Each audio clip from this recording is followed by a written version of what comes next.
સંઘની ચૂંટણીમાં બળવાખોરોનો થયો છે વિજય। ભાજપના બળવાખોર પ્રવીણભાઈ મણિભાઈ પટેલ જીતી ગયા છે। ભાજપે મુકેશભાઈ જશવંતભાઈ પટેલને મેન્ડેટ આપ્યો હતો। ભાજપે મેન્ડેટ આપેલા ઉમેદવારોનો કારમો પરાજય થયો છે અને 16 મત સાથે બળવાખોરો જીતી ગયા છે।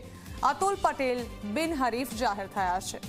આ અંગે વધુ માહિતી સંવાદદાતા રવિ અગ્રવાલ આપી રહ્યા છે।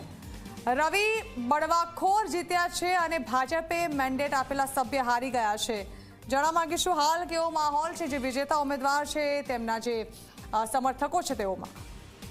બિલકુલ ઝરના, વાત કરવામાં આવે તો વડોદરા જિલ્લા સહકારી સંઘની ચૂંટણીમાં આજે બળવાખોરોનો વિજય થયો છે અને ભાજપે જે ઉમેદવારોને મેન્ડેટ આપ્યો હતો તે મેન્ડેટોનો અનાદર કરીને બળવાખોરોએ ભાજપના ઉમેદવારોનો કારમો પરાજય આપ્યો છે।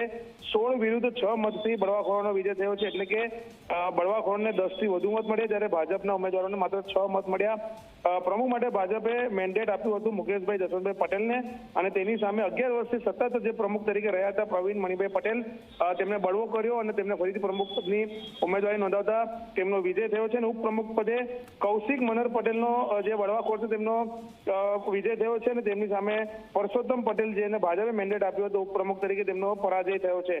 કહી શકાય કે રાજ્ય સહકારી સંઘના પ્રતિનિધિ તરીકે અતુલ પટેલ બિનહરીફ જાહેર કરવામાં આવ્યા છે, પરંતુ જે રીતના ભાજપે ઉમેદવારોનો પરાજય થતા અને બળવાખોરોનો વિજય થતા ભાજપમાં ભૂકંપ સર્જાયો છે। વડોદરા શહેર બાદ હવે જિલ્લામાં પણ ભાજપમાં જૂથબંધી ખુલીને બહાર આવી છે।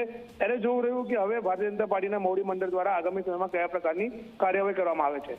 બિલકુલ, આભાર રવિ।